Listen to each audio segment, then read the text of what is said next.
Carolina Aguayo y voy a presentarles el correlato disforia de género en niños y adolescentes.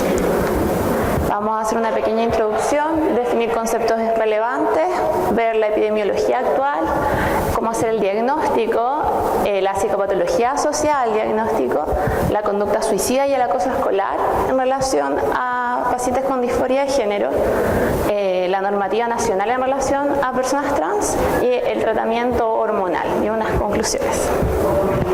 Bueno, disforia viene del griego, que quiere decir difícil de soportar. La disforia de género son personas que sienten un distrés significativo debido a esta discordancia entre su identidad de género y su sexo biológico, con el que no se identifican, el cual no identifican como propio. El sexo es la condición biológica, en el fondo es las características cromosómicas que nos llevan a una expresión de genitales y de caracteres sexuales internos y externos, y nos clasifican como hombre, mujer o intersexual. La identidad de género tiene que ver con una vivencia interna e individual del género, como cada persona vive internamente su género y que éste puede o no estar en concordancia con el sexo biológico, y esta se determina ya a los 2 o 3 años. La expresión de género es como una persona manifiesta su identidad de género, es decir, son la vestimenta que utiliza, los juegos, en el caso de los niños, la expresión de roles sociales, las conductas y el nombre. Y los transgéneros son personas cuya identidad de género difiere de su sexo biológico, y normalmente esta identidad o expresión de género no está en concordancia con los cánones sociales. En relación al diagnóstico había un cambio significativo tanto en el DSM como en el CIE. En el DSM-4 pasó de trastorno de identidad de género a una disforia de género, y en el CIE-10, que es el cambio más relevante, pasó de trastorno de identidad sexual a una incongruencia de género, el cual está clasificado dentro de las condiciones relacionadas con la salud sexual. La idea es despatologizar la incongruencia de género.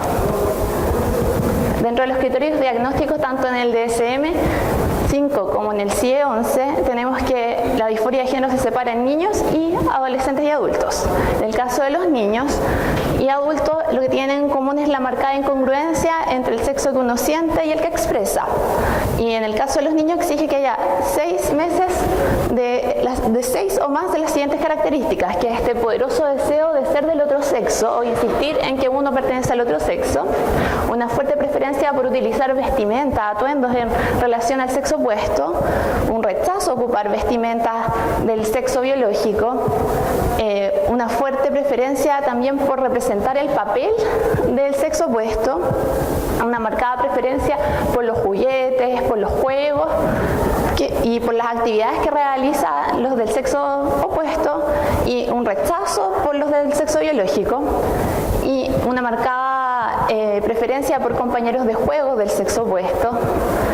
Hay un disgusto con la anatomía sexual y hay un fuerte deseo por poseer posteriormente características sexuales secundarias del sexo opuesto.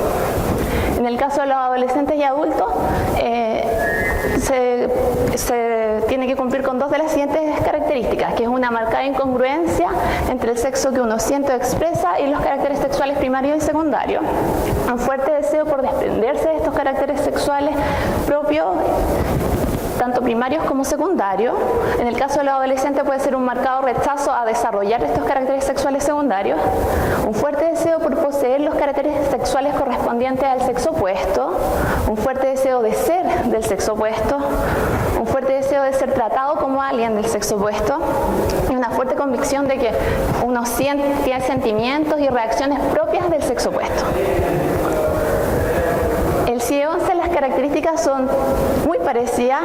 La gran diferencia es que en el caso de los niños exigen que la incongruencia tiene que persistir por lo menos 2 años, y que en el caso de los adolescentes y adultos esta incongruencia tiene que estar presente durante varios meses, y se nos especifica el tiempo a diferencia del DSM-5.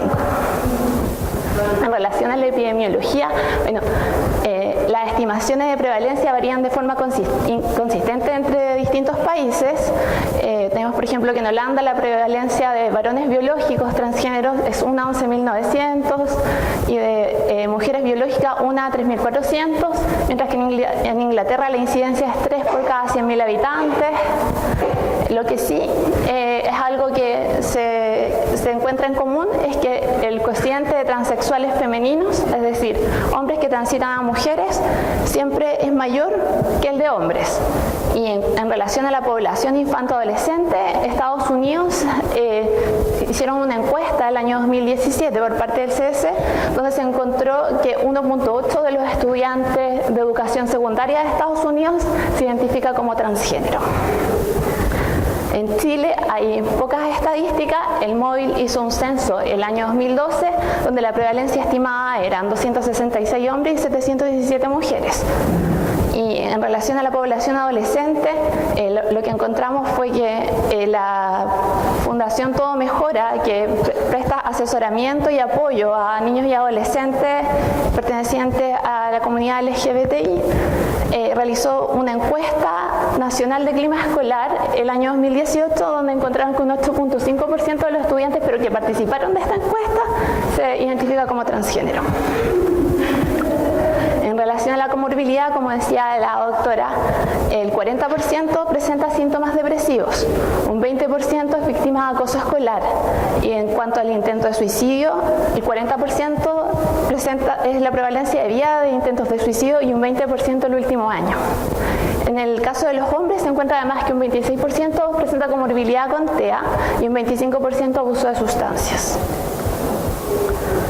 Bueno, la CDC hizo este estudio que se hizo en 19 estados en Estados Unidos, donde encontramos que un 23.8% de los estudiantes transgénero informa haber sido forzado a tener relaciones sexuales. Ellos hicieron una comparación entre estudiantes transgénero y cisgénero. Entonces se nota la importante diferencia. Ellos 23,8% y los cisgéneros un 14,7%. Un 26,4% de los estudiantes transgénero ha experimentado violencia física por parte de sus parejas, versus un 14,5% de los cisgéneros. Un 14,9% reporta que su primera relación sexual fue antes de los 13 años, versus un 6% de los cisgéneros, y también refieren mayor abuso de sustancias, principalmente alcohol y marihuana, y mayor riesgo suicida y acoso escolar, que vamos a hablar más adelante más detalladamente. Bueno, en relación a la conducta suicida en pacientes con disforia de género, ¿por qué tienen mayor conducta suicida? Bueno, existe evidencia consistente en que las personas que se identifican como parte de la comunidad LGBTI tienen un riesgo incrementado de presentar peores indicadores de salud mental, y dentro de esto se encuentran los intentos de suicidio. En el caso de jóvenes sexualmente diversos, encontramos que hay tasas hasta 5 veces mayor de ideación suicida y de 6 a 15 veces mayor de intentos suicidas frente a los heterosexuales. El Plan Nacional de Salud Mental, dentro de sus puntos de los que se están enfocando, está el riesgo suicida o la conducta suicida. ¿Por qué? Porque en Chile la tasa de suicidio en adolescentes es de 5,06 por 100.000 habitantes. En relación a la población LGBTI, la Fundación Todo Mejora tiene una aplicación que se llama La Hora Segura, donde las personas que necesitan conversar sobre temas difíciles lo hacen de forma anónima con profesionales de salud mental a través de una aplicación o a través de la página. Y hicieron una encuesta de caracterización el año pasado y encontraron que el 34% de estas consultas eran por riesgo suicida. Acá tenemos una manifestación del año pasado en España. Este es un joven de 17 años, Alan, el cual lo que gatilló su suicidio fue el fuerte acoso escolar al cual fue sometido. Por eso ellos protestaban con un letrero que decía: la transfobia nos mata. En relación a la conducta suicida, ¿cuáles serían como las teorías de por qué esta población es más vulnerable? Una de ellas es la teoría del estrés de las minorías, que tiene que ver con cómo las desventajas en la jerarquía social, al considerarse ellos como una minoría y al no poder cumplir con los cánones sociales que se esperan de ellos, los lleva a ser más vulnerables y a vivir las condiciones estresantes desde una posición de menos recursos. La otra teoría es la de la victimización, que tiene que ver con cómo cada uno experimenta en relación, cómo vivencia el acoso, cómo vivencia la violencia, cómo vivencia la discriminación. Entonces encontramos que en la población LGBTI hay peores indicadores de salud mental y suicidabilidad y que podría estar gatillado por esta vivencia, por esta victimización en el fondo, por cómo vivencian este acoso y la discriminación. Y se ha encontrado también que el apoyo familiar puede amortiguar esto o puede empeorarlo. El acoso escolar en estudiantes LGBT. Bueno, como les contaba, en Estados Unidos se hizo esta encuesta a 19 estados, a 19 escuelas en diferentes estados de Estados Unidos. Se encontró que de estos estudiantes 1.8% se identificaba como transgénero y entre ellos el 35% informa haber sido acosado en la escuela. Un 27% se siente inseguro en su trayecto entre la casa y la escuela y un 35% ha intentado suicidarse. La encuesta nacional de clima escolar de la Fundación Todo Mejora, de los que participaron de la encuesta, un 8.5% era transgénero. Bueno, como para colocarnos en contexto, ¿qué es el bullying LGBT fóbico? Es un tipo específico de violencia común en el contexto escolar y que se dirige hacia personas por su orientación sexual y o por su identidad de género. Y encontraron ellos que un 70.3% de los estudiantes LGBT siente que en sus escuelas son inseguras, y esto es debido a los altos niveles de violencia física y verbal a los que son sometidos. Ahora, ¿de dónde viene esta violencia? El 94.8% refiere a haber escuchado comentarios negativos sobre la expresión de género por parte de sus compañeros. Y lo que no es menor, un 59.9% refiere a haberlo escuchado por parte del personal de la escuela. Un 66.3% ha escuchado estos comentarios sobre personas trans y un 22.7% lo ha escuchado siempre o con alta frecuencia. ¿Por qué ellos consideran que sus colegios no son seguros? Un 42.4% de ellos refieren que cuando reportaron estos episodios de violencia a sus profesores o a los encargados del colegio, creen que la respuesta que tuvo el colegio fue poco eficaz. Un 59.4% refería a no saber cuál era la normativa del colegio en relación al acoso escolar. Y en relación al apoyo familiar, un 68.7% refiere que cuando informaron de estas situaciones de violencia a sus familiares, ellos no hicieron nada. ¿Cuáles serían las consecuencias de esto? Los jóvenes que no tienen profesores que los apoyen encontraron que tienen menor confianza en la comunidad escolar, lo que los lleva a mayor ausentismo escolar y a un menor sentido de pertenencia. La existencia y efectividad de las redes de apoyo, tanto en el colegio como en el entorno familiar del estudiante, son vitales para su bienestar y para mantener un buen rendimiento escolar. Bueno, este año, de hecho en marzo de este año salieron las recomendaciones para la prevención de la conducta suicida en establecimientos educacionales por parte del MinSal. Y ahí encontramos que dentro de los factores de riesgo para conducta suicida y que deben ser pesquisados es la comunidad LGBTI. Y parte de sus recomendaciones está esta posibilidad de conversar los temas con la Fundación Todo Mejora, y ellos de hecho están trabajando directamente con el MinSal para hacer protocolos o para realizar apoyos en los colegios. ¿Qué dice la normativa nacional en relación a las personas trans? Bueno, tenemos que en junio del 2012 se emitió la circular por parte del MinSal sobre la atención de personas trans, donde se dice que la identificación de la persona, ellos pueden utilizar su nombre social, excepto en los documentos que son de carácter legal. Y la ley 20.609 que se emitió en julio del 2012, que es la ley antidiscriminación, que es la ley comúnmente conocida como ley Zamudio, establece un procedimiento judicial y medidas sancionatorias en caso de comisión de un acto de tipo discriminatorio. En abril del 2007 se emitió el ordinario 768 sobre derechos de los estudiantes trans, donde se le dice que los padres o los tutores legales deben informar a los colegios sobre la identidad de género de su hijo Y de esta forma se puede utilizar el nombre social en los procesos educativos, y aparte ellos pueden utilizar los servicios higiénicos y el uniforme que sea más adecuado según su identidad de género.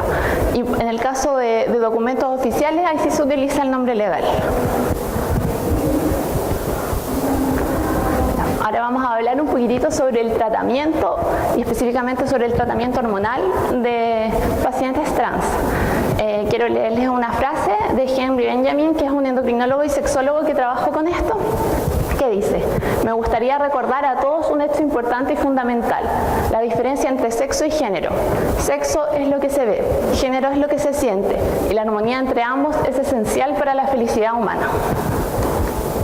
Bueno, ¿en qué se basan para hacer el tratamiento hormonal? La Sociedad de Endocrinología Europea, la americana, las pediátricas y la de adultos realizaron un acuerdo y emitieron esta guía, que es la guía para tratamiento de personas con disforia de género o incongruencia de género para el tratamiento endocrinológico, y que en la que se basan actualmente en el Hospital Higueras, que es nuestro lugar de referencia para pacientes trans. Consta de dos partes. Por una parte tenemos el tratamiento hormonal de supresión hormonal, que utiliza análogos de GnRH y que esta fase es reversible. Las sugerencias previas al tratamiento es, en primer lugar, que el diagnóstico de disforia o incongruencia de género sea realizado por profesionales que estén capacitados al respecto, profesionales de salud mental y por equipos interdisciplinarios. Que la evaluación y el seguimiento de estos pacientes por parte del equipo de salud mental se mantenga durante todo el proceso, y ellos creen que es muy importante informar y asesorar respecto a las opciones de reserva de fertilidad. En relación al tratamiento de sustitución hormonal, se utiliza hormonas como testosterona o estrógeno, y es parcialmente irreversible. ¿Por qué? Porque podría ser que lleve potencialmente a la infertilidad. Entonces, ellos, ¿qué es lo que hacen? Sugieren comenzar en esto una vez que los niños ya presenten cambios físicos puberales, una vez que estén en Tanner 2 o 3. Esto precisamente para darles la oportunidad, si quieren, de preservar fertilidad. En los adolescentes se recomienda que sean evaluados previamente por un equipo interdisciplinario especialista en salud mental, y ellos recomiendan que se iniciara el tratamiento desde los 16 años en adelante, pero reconocen que pueden haber razones de peso para iniciar el tratamiento con hormonas sexuales antes de los 16 años. En relación al seguimiento clínico, se hace seguimiento clínico de la pubertad cada 3 a 6 meses y seguimiento con exámenes de laboratorio cada 6 a 12 meses. Bueno, ahí podemos ver los resultados del tratamiento hormonal. ¿Cuáles son los efectos del tratamiento hormonal sobre la salud mental de estos pacientes? Bueno, encontré una revisión sistemática donde se revisaron 680 estudios y solo se encontraron y se seleccionaron 17 estudios para estar bien formulados. Entonces eso habla de la falta de rigurosidad en estos estudios. Encontraron que en relación a la salud mental y calidad de vida, las personas que fueron tratadas con tratamiento hormonal refieren una mayor calidad de vida emocional y social. Esto, por supuesto, conlleva a que haya niveles más altos de autoestima y a una disminución significativa en la psicopatología global. Entonces, con esto se logra que los valores en relación a trastornos psicopatológicos se equiparen a los del sexo, sentido por ellos. En relación a la sintomatología depresiva, los resultados son no concluyentes. Habían estudios que encontraban una disminución significativa y otros que no. En relación a la sintomatología ansiosa y los síntomas disociativos, en ambos se encontraron reducción significativa. Con respecto a la ansiedad social, y muy ligada a la percepción de las experiencias de la vida social como estresante, impredecible o incontrolable, se encontró que hay un menor distrés percibido en aquellos que reciben tratamiento hormonal. Por lo mismo disminuye la ansiedad social. Y en relación al malestar corporal, hubo dos resultados distintos.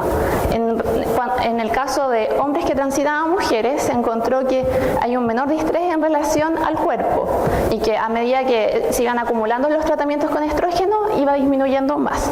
En cambio, esto no se encontró en el caso de mujeres que transitaban a hombres. Bueno, y como conclusiones, los jóvenes con incongruencia de género presentan mayor vulnerabilidad a presentar psicopatología siendo imprescindible la educación de la población para una detección precoz e intervenciones a temprana edad para así favorecer su salud mental. Es muy importante estas campañas que está realizando el Ministerio de Salud, estas campañas que hace el móvil y Todo Mejora para educar a la población, para disminuir el acoso escolar, para disminuir la discriminación a las personas con incongruencia de género.